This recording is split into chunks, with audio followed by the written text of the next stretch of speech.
warahmatullahi wabarakatuh. Perkenalkan kami dari kelompok 10 dengan membawakan topik siapa yang bertanggung jawab atas efek dari perkembangan pandemi virus corona di Indonesia. Topik kami lebih terfokus pada dampak pandemi COVID terhadap UMKM di Indonesia. Perkenalkan, nama saya Noval Nurmolidi. Dan nama saya Ahmad Budi Prasetyo. Dan saya Muhammad Alfian Fajar Bagaskara. Pertama-tama, virus corona atau bisa disebut dengan COVID-19 ini adalah virus yang menyerang sistem pernapasan manusia, yang menyebabkan gangguan pernapasan ringan hingga gangguan pernapasan berat hingga kematian. Virus corona pertama kali ditemukan di Wuhan, Cina pada Desember 2019. Virus ini menular dengan sangat cepat dan menyebar ke hampir semua negara, termasuk Indonesia. Hanya dalam waktu beberapa bulan saja, Indonesia sudah tersebar oleh virus corona ini. Karena penularan yang sangat cepat, total kasus virus corona di Indonesia dari waktu ke waktu semakin meningkat. Penambahan kasus baru tiap harinya tertinggi terjadi pada bulan Juni 2021, yaitu mencapai 50.000 orang per hari. Dan total kasus pada bulan Desember 2021 kurang lebih mencapai 4 juta orang. Bahaya dari virus corona ini serta penyebaran virus corona yang sangat cepat membuat kegiatan ekonomi di Indonesia merosot. Keberadaan virus corona ini menyebabkan masyarakat meminimalkan kegiatan mereka di luar rumah. Hal tersebut berdampak pada menurunnya pendapatan para pelaku-pelaku ekonomi. Tidak hanya sektor kesehatan saja yang terdampak oleh virus ini, melainkan sektor ekonomi juga ikut terdampak oleh virus corona. Mungkin ada dua dampak yang sangat menonjol akibat virus corona ini. Yang pertama adalah melemahnya konsumsi rumah tangga atau melemahnya daya beli masyarakat yang secara luas di Indonesia. Selanjutnya, ada menurunnya angka investasi di berbagai sektor usaha. Next. Ya, selanjutnya ada analisis dampak pandemi COVID-19 terhadap UMKM di Indonesia. Pandemi COVID-19 memberikan dampak terhadap perekonomian yang cukup besar yang dialami oleh seluruh negara di dunia, termasuk juga di Indonesia mengalami dampak perekonomian.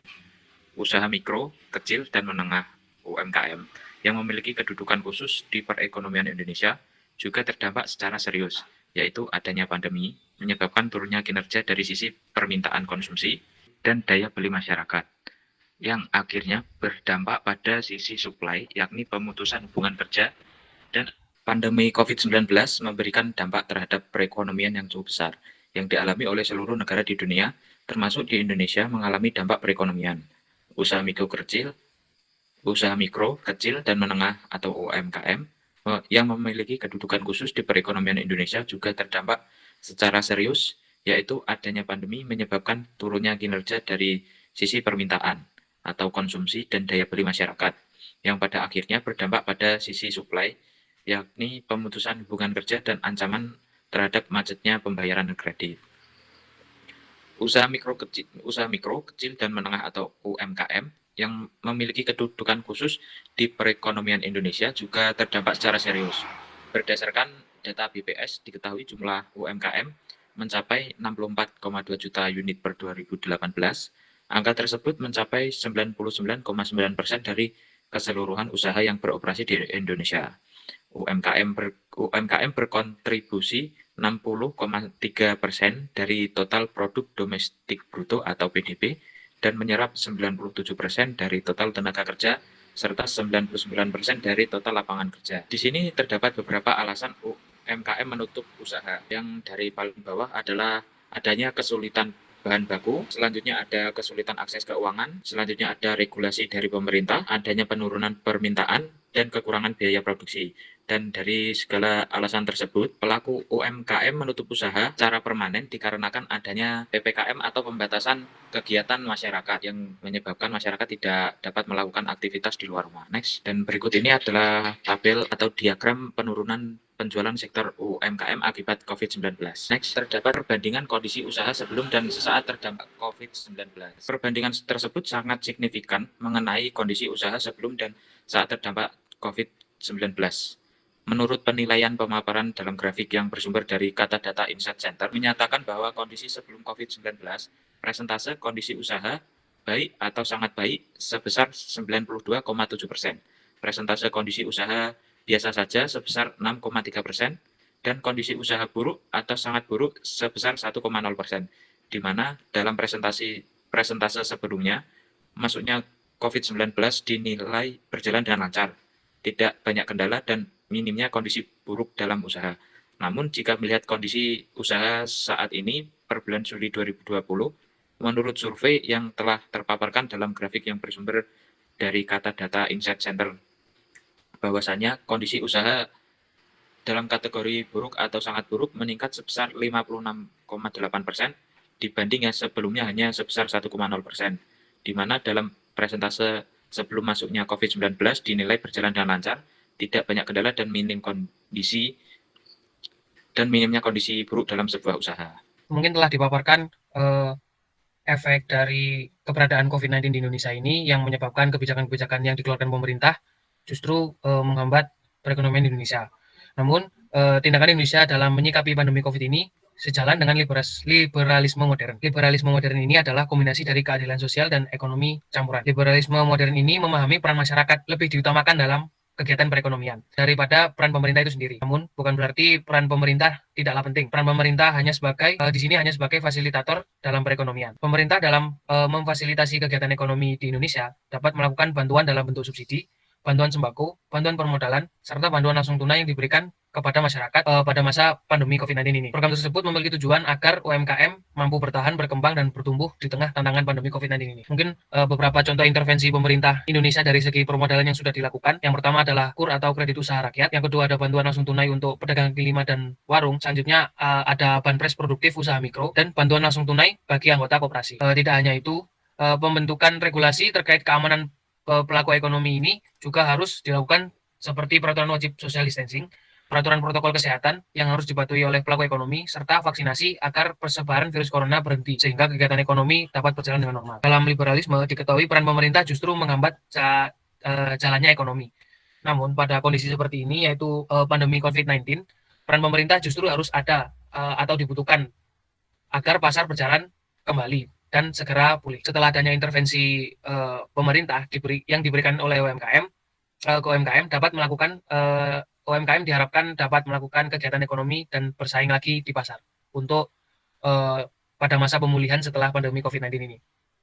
Para peneliti telah memaparkan sebuah teori dari negara maju yang menganut sistem ekonomi liberal yang bernama Washington Consensus. Nah, teori ini menjelaskan mengenai cara pemulihan ekonomi di negara-negara berkembang, khususnya pada negara berkembang yang terkena dari dampak oleh COVID-19 ini.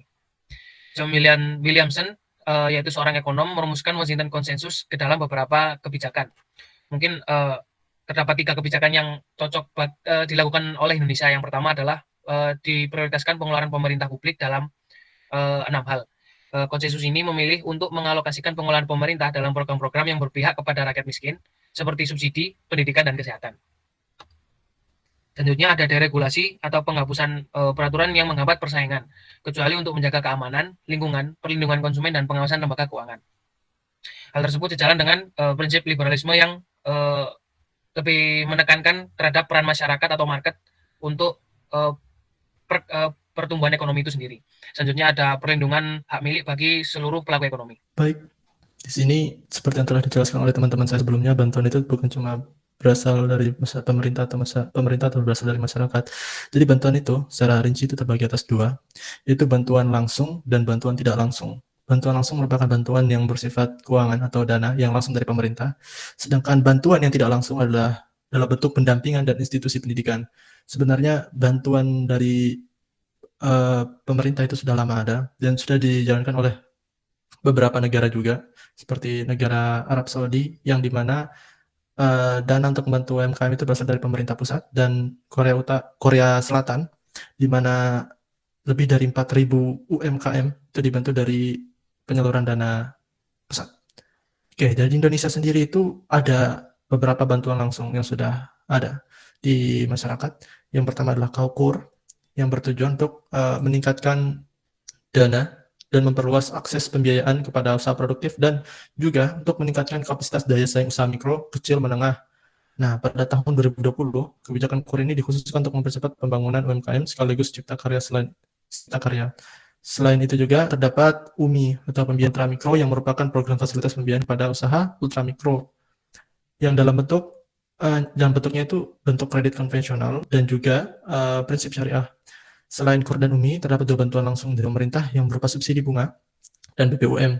BPUM adalah bantuan pelaku usaha mikro, yang dimana merupakan bantuan pemerintah kepada pelaku ekonomi dan juga termasuk dalam upaya PEN atau pemulihan ekonomi nasional dan untuk mempertahankan upaya ekonomi itu sendiri. BPUM adalah salah satu bantuan pemerintah dalam bentuk uang yang diberikan kepada pelaku usaha mikro yang bersumber dari APBN. Selanjutnya ada beberapa kebijakan yang dapat kita lakukan sebagai market, ya sebagai pasar market pelaku usaha, pembeli maupun penjual. Ada beberapa paham seperti yang telah dijelaskan sebelumnya, itu paham liberalisme. Kali ini saya akan bahas tentang paham neoliberalisme yang dapat diterapkan dalam menggunakan kebijakan selama pandemi ini untuk membantu UMKM. Mengapa demikian? Karena berdasarkan pemahaman neoliberalisme yang mengacu pada teori ekonomi yang mendukung pasar bebas dan intervensi pemerintah yang minimal dalam perekonomian. Jadi pendampingan dan institusi pendidikan itu merupakan beberapa dari regulasi yang diberikan pemerintah secara tidak langsung, namun sifatnya itu terstruktur. Berdasarkan pemahaman yang telah saya jelaskan tadi itu, kita sebagai masyarakat, sebagai customer maupun sebagai pelaku usaha, sebagai market, itu dapat berusaha sendiri dan berkembang dengan adanya intervensi pemerintah yang seminimal mungkin. Dengan cara UMKM dapat berkembang, bagaimana caranya itu beberapa seperti marketing secara online,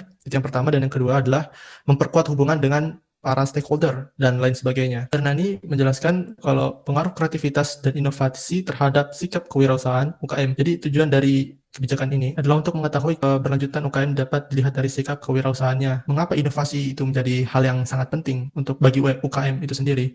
Ya karena ada beberapa poin, ada 4 poin yang dapat dijelaskan, yaitu inovasi yang dilakukan dalam kreativitas dan stimulasi inovasi yang dapat mempengaruhi sikap kewirausahaan pelaku UKM itu sendiri. Yang kedua, kreativitas yang sebagian besar berpengaruh pada masyarakat kewirausahaan atau mempengaruhi masyarakat dalam berwirausaha.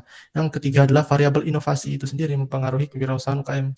Yang terakhir, variabel inovasi memiliki dampak besar bagi kewirausahaan. Kesimpulan yang dapat kami tarik adalah dengan adanya kebijakan yang tepat, maka dalam guncangan apapun, perekonomian Indonesia itu diharapkan mampu bertahan menghadapi guncangan yang sekuat apapun. Guncangan yang dimaksud ini adalah baik dari pandemi COVID-19 maupun guncangan bencana alam dan sebagainya. Nah, untuk menyelesaikan permasalahan yang besar ini, pemerintah dan masyarakat sebagai market itu harus bekerja sama dalam mengatasi permasalahan ini. Pembentukan regulasi terkait keamanan yang dapat dilakukan oleh kesadaran para pelaku ekonomi. Pemerintah dalam hal ini sebagai fasilitator itu harus dapat berusaha untuk membantu memulihkan perekonomian Indonesia dari sisi ekonomi. Intervensi pemerintah seperti kebijakan KUR, pemberian sembako dan subsidi merupakan salah satu dari beberapa langkah yang sangat membantu masyarakat dalam mengembangkan usaha di pandemi seperti saat ini. Selain dari pemerintah, kita juga sebagai market itu menjadi kunci yang penting untuk menyelesaikan permasalahan ini. Sekian dari apa yang kami sampaikan. Terima kasih banyak atas perhatiannya. Terima kasih kami ucapkan kepada Profesor Chandra Fajri Ananda dan Bu Tiara yang telah membimbing kami. Sekian, Assalamualaikum warahmatullahi wabarakatuh.